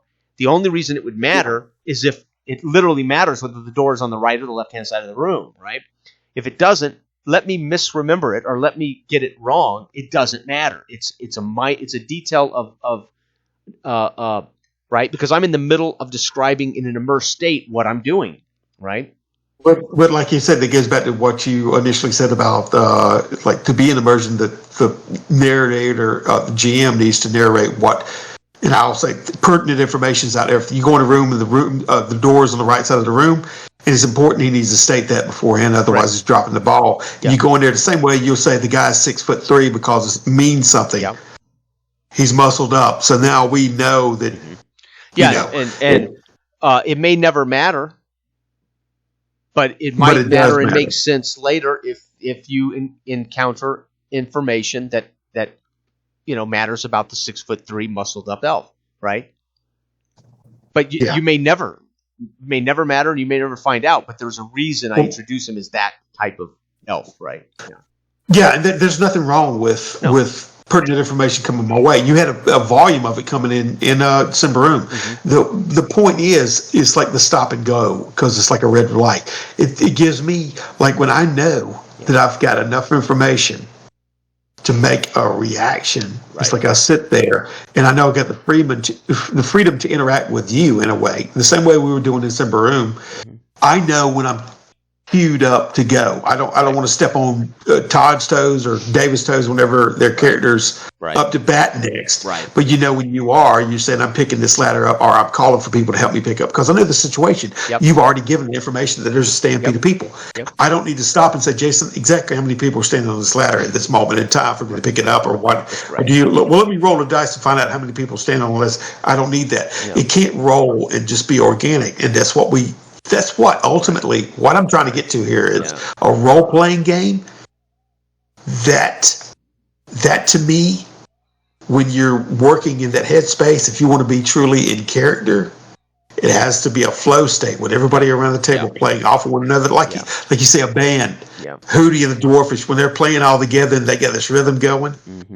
And you can feel off of each other, and you create this music that can be around the table with the presenter and the other people. And I always go back to Dark Dominion, but still, 90% of role playing is communication, effective communication, but between the GM and the players and the players and the players and the GM. 10% of it is mechanics. Yeah, exactly. It's 90% communication, 10% mechanics. Now, again, and as I said, how we play is more important than what we play. System matters, but how we play is more important than what we play. When I introduce the sanity mechanic, and I'm playing rules as written, and it leaves me some leeway as to when I call for the actual sanity roll, right? Cultural play will dictate what's most comfortable for your players, unless the book implicitly says these are moments where you must roll the dice right here, right now. If not, you can kind of go with the flow as to when's a good time to ask for the sanity check, right? Or it will demand a hard check, right? Or what we play sometimes dictates to our detriment how we play. Yeah. We could start bad habits. So even that's what I believe. Sometimes you don't have. There's been a lot of games, especially if you played a lot of games and you know what you like more, and you've had experiences where you're more freer with agency, and whether you like that or not, like improvisational play. A lot of people, they don't like it. They like to take their turn to suss out the information to say that I want to move over here tactically. It's where other people are more freer, being just like that. But I still feel when I'm playing in a headspace around a table where I'm improvisationally just alive with the other players, and like I said, I'm still taking stock of what's going on and what's happening around me through narrative description. If old boy says I fall down, in my mind it's happening, whether or not it's the exact same picture. I know the situation at hand and at large that I have to contend with. And like you said, you don't start measuring out like exactly how many feet away. That doesn't really matter. Everybody kind of knows together. Not in theater of the mind. I mean, it matters if you're playing a tabletop, but in theater of the mind, give or take a few feet, give or take a few minutes, give or take. All right. Yeah. As long as it is reasonable, right? We're talking about within reason. We are all in the same space, and it won't impact negatively our immersion or imaginative, right? As long as we're reasonable. And I think most cultures of play, they've come to an agreement of what's reasonable at most tables, right?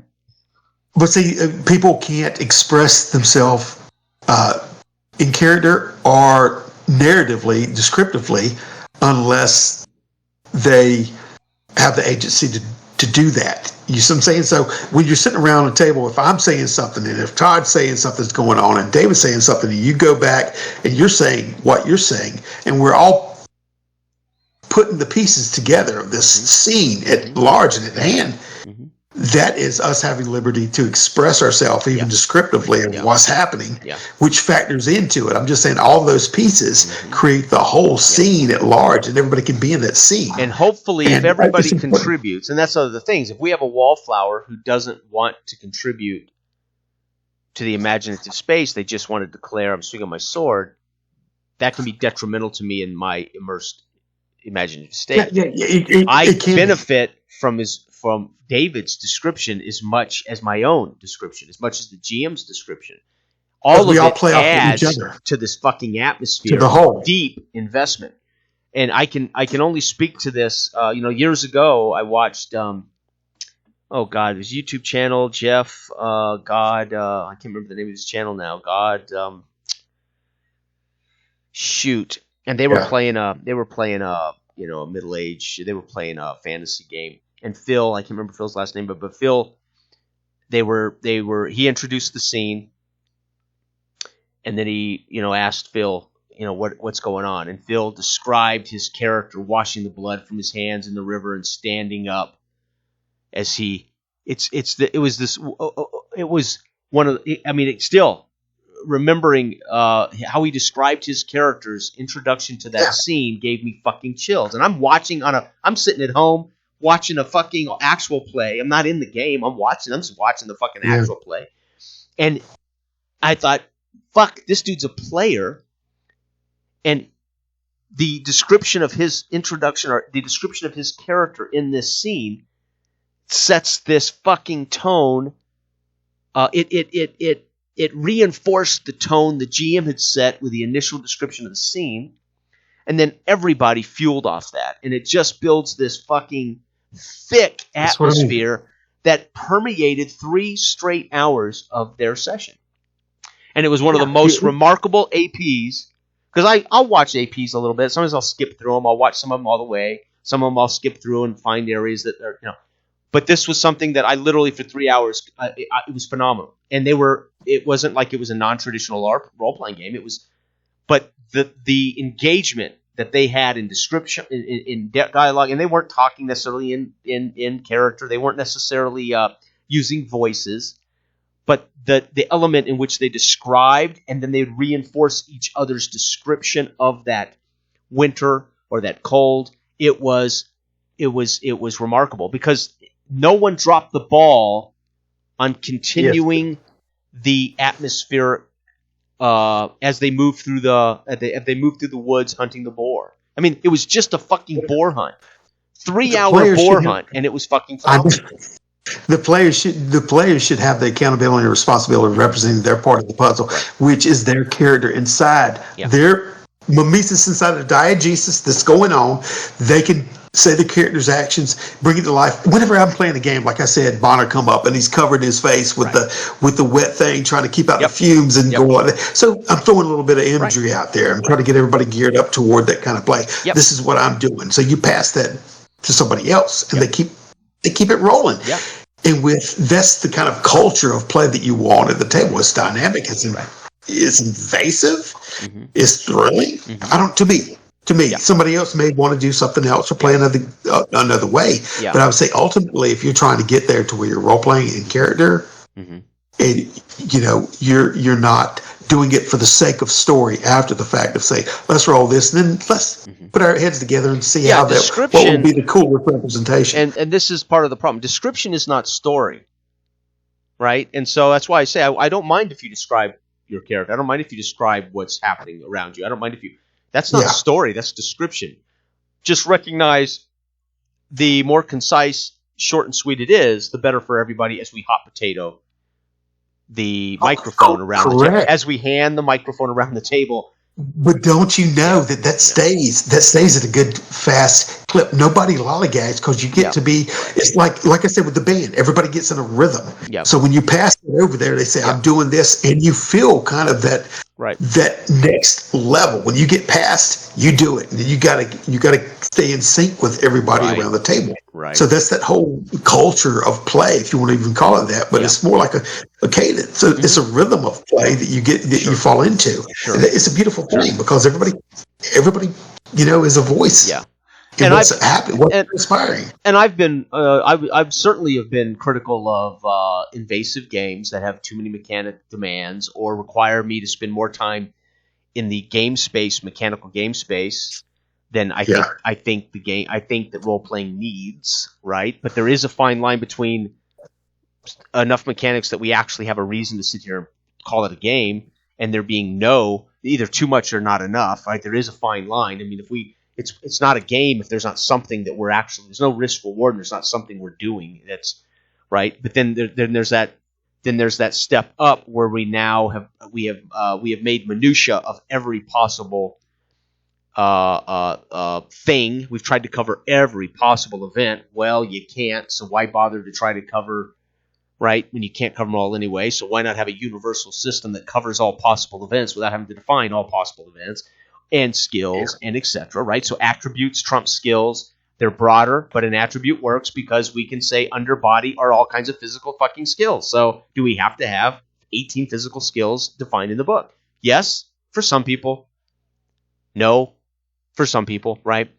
But it's how much of that becomes detrimental to the overall longevity or enjoyment of the experience, right? Yeah. What mechanically supports or elevates the experience of role playing, however you want to conceive it, whether it's just an avatar or just a personality expression or whatever, or a straight IC. Yeah. Or what degrades that experience? You know, it's like sometimes we just think that mechanics automatically just improve a situation when it obviously doesn't. Right. You know, and to me, I guess I'm okay. I played heavier games and I played a lot of games. Whenever I play heavier games, I more or less focus on, right. You know, and I'm talking about like wargaming and whatnot. Right. I get immersed in the strategic aspects of it, but right. It's not role playing, and it depends. Again, I've said before, everybody's different. Every player has a different intent, and that's part of what makes it a diverse, but also a difficult gauge. Because I can speak in general terms of what I think is ideal role playing, but I can't account for Bill's intent as a player, right? I can't account for that Bill. That is not remotely what Bill's at the table to enjoy. So what I describe and claim as the apex of role-playing doesn't work for Bill in any way. And I cannot account when I invite Bill to the table to play D&D that what I do for Bill in any way elevates the game for him, right? Because we don't know what his intent is. We don't know what his actual intent of enjoyment is. Some guys just want to hang out with their friends. They don't give a rat's fucking ass about anything. They just want to chill with their friends, right? Some guys are looking for a simulation of combat. I'm sorry, what were you saying? I said exploding kittens. There's all kind of games you can just hang around with your buddies. But to me, ultimately, what I'm trying to drive at or get to is a table of guys that play their part enthusiastically and want to be there. This is just me. You know, I want that representation. And it's fine for me to play in any other game system. I'm just telling you, ultimately, my nirvana of gameplay isn't limiting my player agency or my ability to represent my character in play freely in the moment. You know, and I know that there's procedures that you have to go, or it's your turn now, Dale, or what have you. But like I said, a lot of that time I don't need that.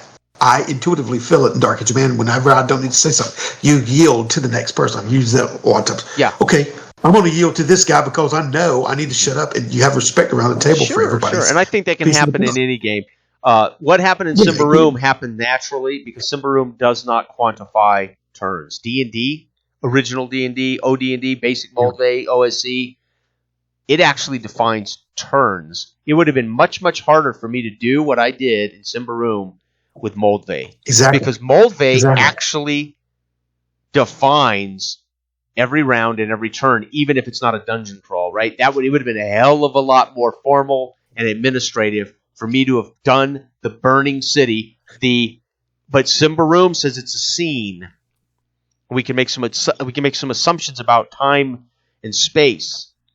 And okay, the fire could be a little faster here for a moment as I narrate out and then we can slow that time down a little bit when we drill in to the nitty-gritty of trying to get the ladder onto the roof. It's because there's details here as you guys wrestle the ladder up to get onto the roof, right? I mean, yeah. But we know, D&D is Moldvay, prime example of a strict structure. If you're actually bothering to play the game that you claim you're playing, there are some strictures. And if you're most people, most GMs, DMs, they called it Moldvay, but half the shit they're waving away anyway. So you're really not playing Moldvay. You think you're playing Moldvay, but you're waving off half the stuff the rules actually demand. So I say this is why I say what does it matter what OSR, what choice you're doing when you're waving off half the rules, right? Because if you want to play Moldvay and you want to get to the nitty fucking gritty, its design intent, rules as written, is going to create a particular environment in which there are things that are difficult to do, like my disaster movie Burning City that we did in Symbaroum. Yeah, even when Nash Shaw was on the water tower, I knew I felt it felt the breath on the back of my Nash's neck. Whenever I was waiting too long and I tried to take that extra shot that he had come up around, I felt it. It was in real time. We both knew. That's what I'm saying. When you get a communicative mind's eye at the table, like Blood and Bone, you know it's ticking away. I mean, we had that epic prison fight in Blood and Bone. It went on 27 rounds. This epic. I mean, there were 40 or 50 individuals in that. Everybody's in sync, and everybody knows. And everybody was there. They were in that fucking giant prison fight, right? I'll never forget because Blood and Bone liberated me from the idea of turns and rounds in a very strict way. Yeah. And I'll never forget when they approached sneaking up on the witch in the ritual, and Jose said, or Eloy, I can't remember now. Jose or Eloy said, "I'm stepping out and I'm cutting their fucking head off." And because I have sneak, it's a guaranteed kill shot, double damage. And I went, oh, fuck. I mean, it was an amazing moment where Jose, mechanically, Eloy or Jose had this ability. And they had successfully snuck up. So it was a guarantee. And they literally, he stepped on, cut her fucking head right off. Ritual over, evil witch dead. And it wasn't anticlimactic. It was fucking gigantic. Just because there wasn't a fight did not change this amazing epic moment, right? Yeah. Because he could have still failed the sneak check, right, or whatever. But the point was because of the nature of this fluid space and time, things can happen in almost a more cinematic, like you're watching a film fluid space and time. And my intent was not to say that you can't have this in different systems. Earlier, when we was talking about Symbaroum, we do. And that's what I'm saying. Whenever rule sets are under the hood and allow us to do that, instead of like limiting us to like so heavily on procedures that we're so constrained, right? Or that pull us out of this fluidity, right? That's when it starts to break apart and the wheels come off. And then for me, right. So that's it. That's it. I want to. That's what I'm saying. The sweet spot of finding that in the role playing to where it allows me to have unfettered joy around the table with my friends, just playing a game, without that grinding halt or stop and go and stop and go. Oh my God, I can get rid of that. You know what I mean? Well, and to bring this podcast full circle all the way back around, right? For kind of how we started it. When you look at a mechanic like Sanity, whether I know exactly how it affects all of Call of Cthulhu or how it works, or corruption, or shadow in One Ring, or corruption in Symbaroum, or something like Sanity, or I think it's Sanity in Delta Green. These kind of effects. How we use them or when we use them obviously matter. How we play versus what we play, but also whether the mechanic is abstracted enough that it really isn't relevant until it's relevant. Yeah. And therefore, am I rolling a die? But the outcome of that roll is really not going to show up until session 8 when I'm finally completely insane. Like hit points. Hit points don't matter until they're not there. Then they matter. Right? So if it's an abstract concept, it is something you could ultimately do in silence. You could hide it. Or it's something you can just ultimately throw out because it's not relevant. So we just make we could get to the 8th session when they finally face the Great Cthulhu and everybody makes one sanity check to see how it fares for them. Right? You could boil it down to one fucking sanity check, and have 8 amazing sessions of investigation, and boil the whole goddamn final climax of the campaign down to one sanity check. Yeah. Couldn't you? No. Yeah, you could. So I'm saying, again, out of Yeah, ignorance, I don't know how sanity affects the whole system, but I'm just kind of ignorant too, unless they're using the sanity bumps to just kind of bring a focus on that moment, to give it more weight in the moment of the story. You know what I mean? Right. This is what's happening. Well, your hair's on the back of your neck. Right, but I don't need dice to tell me something's important if I'm feeling it as a character. When I said Holtz's head was blown from his fucking body, David's reaction told me, I got it. I made my point. David, his actual reaction to my description of Holtz's head being pulverized told me that's satisfactory in the sense that I know David's feeling it. I don't need dice to make David feel it. I know, and even when it hit me, and Bonniger's flying through there and hits, and then David runs to, and I said, obviously he's covered with Holtz's, remains all over him. So if this is horror, and we need the device to make it horror, because we can't trust that we're going to describe something truly horrible, then I understand why we need the advent of mechanics, because you can't guarantee that I'm going to actually describe something in such a way that a person's affected. So mechanics guarantee that at least the character is affected. Yeah. But how and when are they actually affected? Because like a hit point bubble, they're only actually affected when they're dead. Right? When they hit 0. Prior to that, it's all abstract numbers, right? And that's the question of, is it a worthy mechanic? Is it a well-designed mechanic, and could this mechanic affect play differently? Corruption says you don't have to role play any differently. You don't have to actually acknowledge it, but it's there, and the world is going to spit it back at you, and you will not be able to escape your corruption from the rest of the world I present to you. That's a mechanic that functions because I'm enforcing it. I'm in control as the GM. You don't have to change how you play Shig, right? You'll have to change how Shig responds to the world, because the world's it's gonna slap back. It's gonna clap back on Shig, right? And Shig might even be so fucking corrupt that he's being hunted by witches, by witch hunters and shit, right? So there is the effect of corruption is greater than just a description of a third eye, or greater than just a vanity, like we talk about vanity role playing. Yeah. How much of it is pointless kind of vanity? How much of it actually has a greater systematic mechanical effect? Shadow. Yeah. At some point in the One Ring, you will suffer so much shadow. You go broke a little at a time, then suddenly you are broke all at once. Shadow, you're going crazy. You're turning dark a little bit at a time, then suddenly your character cannot be played anymore. They are removed from play. So shadow is the sanity effect for the One Ring, for Adventures in the Middle Earth, right? And your character will eventually witness so many horrific things that they will become unreliable heroes for the Lord of the Rings epic type adventures. They become too insane to continue. But it ironically happens a little bit at a time, and then suddenly they are removed from play. How do you role play that increment? Well, it becomes vanity, where a player reminds the party that my character is sitting alone, away from the campfire. But you got to keep that up, right? Once you set that standard that you're gonna exhibit insanity on a piece by piece, and you're asking the player to take responsible for this slow ebbing of your sanity.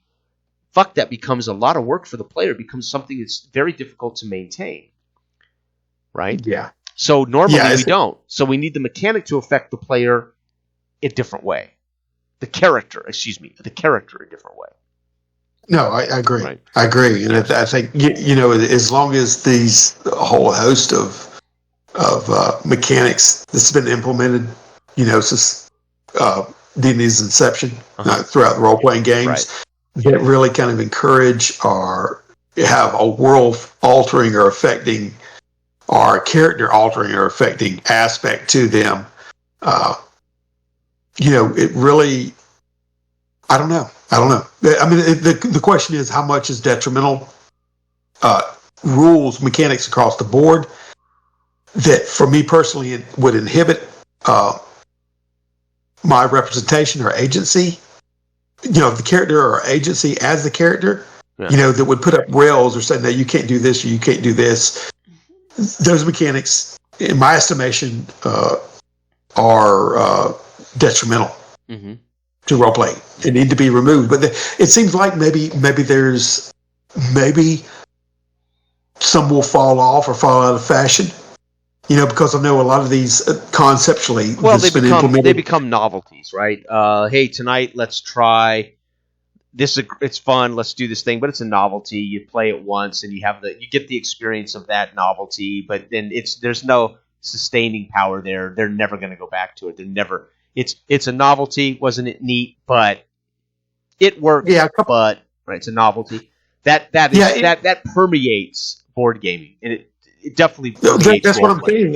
A lot of these mechanics come from board games that implement Doom and Threat and everything. That's where they came from. They just got interwoven into being represented in a role playing game. Jorian, one night when you said that, a couple of Halloweens ago or whatever, he sat there. We did a little one off around the table, and he just had his Jenga stack. Yeah. And it was just out in the woods. Yeah, and then it was one piece at a time, and it was just heightened anxiety. Yeah, so that's what it was. That's anxiety that actually affects the player. It doesn't affect the game. He created anxiety for you as a player experience, not as the actual character experience. Yeah, I mean, you and that would when the murderer would come out, or something like that. Sure, yeah, right. It would do that. So there was like trying to have that tie in with. As we spoke about earlier. It is creating an actual sense of anxiety upon the player. That goes hand in hand with the narrative fiction thing you're doing. So it works, right? Yeah. And it's more of a novelty, and like David said, as far as increasing the anxiety with the rolls, and it did to me. So, like, who's going to be standing after this next shockwave? Who's going to be standing? Who's going to fall? You know what I mean? So it changed. Well, and it definitely would have mattered in combat, because if fortunately for David, every time he fell down, his adversary fell down, because if not, he would have been at a disadvantage. Exactly. Right. So it was it mattered who was on their feet, right? So it was just luckily for David. Every time he fell down, that guy fell. I mean, literally every time David stood up. So and it was also cueing. Hopefully, everybody that time was moving. When I asked for a roll, it should have cued that there was an event here again. So it should create the sense that we got to get that there's some shit coming here. The Earth's shaking again, right? And it's Right. Yeah. So it had two effects. One, it's a reminder the Earth's shaking again, and there's some shit coming. But also, there is the direct effect of maybe being pitched onto your butt or being knocked down or right. Yeah, it was two layers of urgency and awareness that something was coming quick. That was the overall, but then also that it was changing minutely in the moment. Situations like if you fell down and he was still up, he's going to get shot at you. Right. You see what I'm saying with the bonus, and then so it was a two-tiered thing that we had to get out of. Yeah, I mean, when I described the carriage coming through, I half expected Todd to narrate. I'm taking two steps and I'm up onto that carriage. I'm grabbing the back of that carriage, or I'm pulling it fuck off the horse. I described the army coming through on horseback. I half expected one of you guys to say I'm pulling one of these dudes off the horse. I'm getting on a horse. So those were variables that you could have used to expedite, a way out, maybe, right? And then depending on how quickly you escaped, you would have witnessed the giant earthworm from a distance devour Thistlehold. You wouldn't have never been in any threat, which you guys ended up actually in the threat itself. But the timing mechanism, had you escaped earlier, you would have witnessed it from a distance, right? So you guys, the timing of it, just you were there when it went down, which was for me great fun because we don't write a story. We provide an experience that hopefully becomes a story. We don't know what that story is going to be. As I said in my video, I knew the world was going to, happen. I didn't know how it would happen to the players. The world is going to happen. I don't know how it's going to happen to the players, especially when I've got a timing mechanism, that's going to tick down regardless of what you're doing. And what's beautiful with the allowance of player agency, they follow their truth wherever it leads. You know, as far as like my concept of why is Holtz up there, and you're like, he's going up there. Yeah. You know, so players will surprise you and what's going on in their heads. Yep. You know, so you got to have that, and that's where a lot of that story comes from. Mm-hmm. You know, eventually, as you're looking back on it, I did not expect that. Yeah. You know, the unexpected things that do happen and occur from the players. Right. Having an agency to do what they want and perceive how they want to perceive things. Right. You know? Yeah, and at some point we got to get Todd to run Call. I mean, he obviously is a big Call of Cthulhu guy. He's run a lot over the years. We got to get Todd to run a Call of Cthulhu, so we can experience. You know, we can actually experience what sanity means and how it. You know, and to see, you know, what the outside of the subject matter, because I would believe most people choose Call of Cthulhu because of the genre, the subject matter, not because of the system necessarily. Like D&D. Some people choose D&D because they're comfortable with it, but I would like to think most people pick D&D because it was fantasy. It depicted a general fantasy. Yeah. That could be Conan, it could be Lord of the Rings, it could be whatever you wanted it to be, Greyhawk. Maybe they didn't choose it because it was a great system, but because it was the genre that they wanted to enjoy. So I'm assuming most Call of Cthulhu players, it's first and foremost they're fans of that fiction. I've never read a Lovecraft book. I've never seen a Lovecraft film or TV show. I have zero interest in Lovecraftian, right? I have zero experience or interest in it. So for me, it would be just to be a character in a world. So if you're presenting to me a world, I'm going to play that character in that world, and I'll experience the horror of Lovecraft as you present it to me, because I have no preconceived idea of it. So if you tell me I'm a photographer in 1932 working for a paper, I'm playing a photographer in 1932. I expect to see the world presented to me that way. I expect to be in 1932. I expect to be a photographer. I expect to be a normal guy doing a job. And then I would expect, because of those conceits, the eruption of such supernatural effects would affect me in character as a player. And then there may be a sanity check that confirms, hopefully, how I was affected as a person. But I wouldn't need a sanity device for me to hopefully be impacted from the scenario, right? Like David, I mean, you guys, I could just tell David seemed to be really more affected by the creature and what was happening because he was verbally expressing it, right? I'm not saying you weren't, but David verbally expressed it. So if I wouldn't need a corruption check to know that David was affected, therefore his character was affected. But the corruption check just confirms that as his character's life goes on, corruption's going to get to a point where David's character is an outcast. He is an absolute corruption. Yeah. So there's a mechanical reason for it too, not just a role-playing reason for it. It's going to tell you, I don't even know if I told you this before, but the Call of Cthulhu, the last one I played in, I've only ever played in two, right? Mm-hmm. But it's funny, when you pick a character, I said we were all summoned, in kind of like Clue, you know, to this mansion. Right. For our expertise or whatever on certain things. Well, I played a hobo. It was a train jumper, but what I said was the doctor that was summoned there. Yeah. He had been killed or on the train, and I had come across his body. He stole his identity. I dressed in his clothes, and then had the paperwork because he was from Europe, and so I showed there. And the whole time I was playing from a vantage point of having to feign my knowledge of being a doctor. Yeah. Dude, that's a trip. That's brilliant. Just for the food and just for being there. So that added a layer. And it was like 3/4 of the way through before they started going, something's wrong with this guy. I think he's full of, shite. That's perfect. That's good, man. That is good. Yeah, I think I named him like a shoeless Doc Martin. Oh, my God. That's funny. Oh, my God.